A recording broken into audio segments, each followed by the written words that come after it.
Hi friends, it's your gal pal Cassie, and on today's episode of Cooking with Cassie, we're going to make gluten-free lasagna. Normally I have my recipes written down, but today I'm kind of just winging it, so I guess we'll just learn together along the way. Shout out to my Aunt Sissy for motivating me to make one of these videos. So we already know that the first step to making any recipe is to make sure that you have all the correct ingredients. So here they are in all their glory. Ta-da! Okay, so let's get to work. I'm going to cut this sweet, but not so sweet, onion, and some garlic. I've peeled my onion, and now I'm gonna cut it. It's not perfect, but who is? Time for a coffee break, because it's too early for wine. Okay, so I grabbed the largest pan I own, and I've added the onions with about 1.5 tablespoons of butter. I am going to go chop the garlic, and then I'll add that to the party.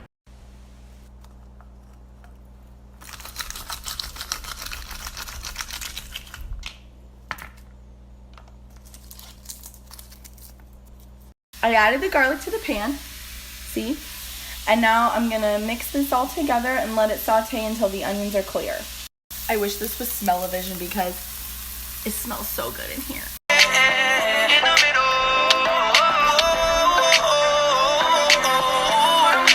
Okay, so the onions are done. I'm gonna put them in a bowl and use the same pan for meat because I'm lazy and I don't wanna wash extra dishes. Okay, so today for meat, we got 1 pound of ground beef and 1 pound of gluten-free sausage. And as a person who is not gluten-free, it boggles my mind to think that they put gluten in sausage. Like, so weird, you would never think that, but Johnsonville doesn't, so yay Johnsonville. Okay, so I got the meat in the pan, and it's starting to sizzle. Smell it. I mean, hear it. You can't smell it. I can smell it, but you can't smell it. I'm going to use my favorite tool to break up the meat, but today I'm going to do it less aggressively because I want slightly larger chunks for this lasagna.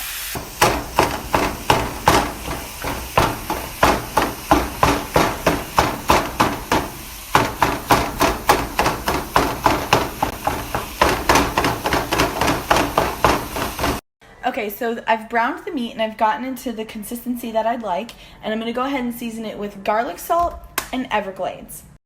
This is how I season things. And for the Everglades, all right, then we stir it up and add the onions and garlic. I failed to mention that you should drain the grease first from the hamburger and sausage, so don't add the onions and garlic until you do that. Okie dokie, I drained the grease and added the onions and garlic, see? And now I'm going to open my jars of sauce, which I want to show you guys this because this sauce is the best base I've found thus far. It's called Del Grosso. I always get the roasted garlic one because it's a good savory base. And this sauce is so good, I could eat it on its own, honestly. I also have a gigantic can of diced tomatoes. I'm going to go ahead and open that and I'll be right back. I use the safety can opener, so no cuts here. I'm going to go ahead and drain these tomatoes and add it to that party over there. Coffee break. Is it time for wine yet? Oh God, it smells so good. Oh my God. I'm just kidding. Okay, so I'm gonna add this sauce to the pan. Look at, there's the tomatoes and all that stuff in there. Sorry if you hear that noise in the background. My dog is thirsty.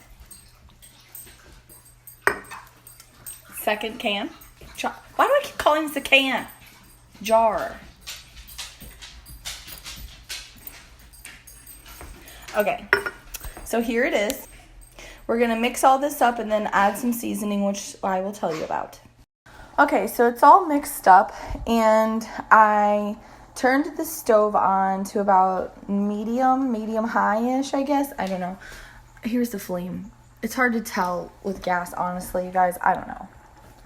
Anywho, so I'm gonna add some basil and some oregano. I don't really measure this. Like I said, we're winging it today, you guys. So it's kind of to taste. So here we go on a little adventure. Here's the oregano. I'm going to mix that and then add the basil. And the basil.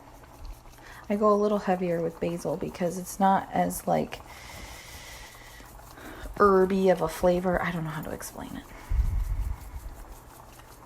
All right, that looks good. I'll mix that and be right back. A little bit of salt. I don't know where that accent came from. I think I'm over caffeinated. And some pepper. Oh God, wasn't even putting in the pan. Oh, this takes a while. I'm going in circles though, so it spreads it around. Okay, so I've mixed all those seasonings, and it smells pretty good. Taste test time.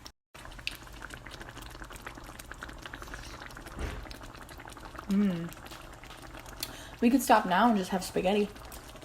But no, seriously, I need to make this lasagna. The only thing I think this needs is a tablespoon of sugar. I kind of foreshadowed that. I didn't mean foreshadowed. Because that means to tell you guys ahead of time that it would need sugar. But I think the word I'm looking for is I knew it would need it. Okay, so I turned the heat down to low and I added a lid to keep all the steam in. And I'm going to go ahead and let these flavors simmer together for a little bit. Check back in a few minutes to see how we're doing. As every cook knows, there's that one part of this process that nobody likes. And if you do, you're crazy. It's called the dishes. And since I got some time on my hands while I'm waiting for that sauce to sizzle over there, might as well just get to cracking. So, here we go. Alright, dishes are done, and what a coincidence, so is the sauce. So we're going to go ahead and start assembling this lasagna. I have a 9 by 13 inch glass pan, but you can use whatever one you want, and a 1 cup measuring cup. So I'm just going to scoop some of this sauce here and line the bottom of the pan with it. Make sure it's even. I'm just going to use the bottom of this to spread it out. It's clean, so why not? Oh, I'm going to need more sauce. This might take a second, so be right back.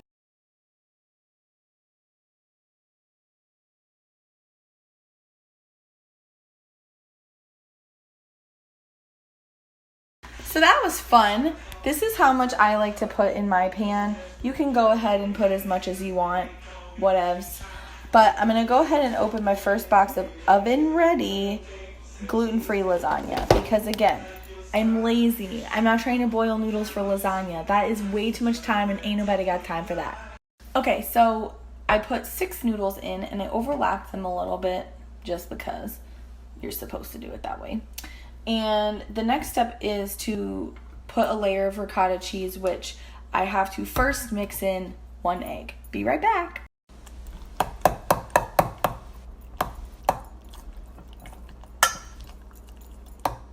Alright, so now that this cheese is mixed with the egg, which we do for a binding consistency, we're going to go ahead and put 1 plop for each noodle because who doesn't love cheese? Next step, spread out the cheese, like so, and add mozzarella and Parmesan. And here is the product so far. Now, layer 2. Be right back. Oh my God, you guys, what a beaut. Layer 3. Okay, you guys, layer 3 is done, and let me just tell you, yum. Too bad it would be weird to eat this raw, and probably not as good as it smells because yummo. Full disclosure, I put an entire bag of mozzarella cheese on top, so what are you gonna do? Life is short, right? Okay, the next step is to preheat the oven to 375, and then cover your lasagna with tin foil. And fun trick I just learned about 2 seconds ago, if you put cooking spray on your tin foil before you put it on the lasagna, the cheese won't stick to it. So I'm going to go ahead and do that, and I'll be right back.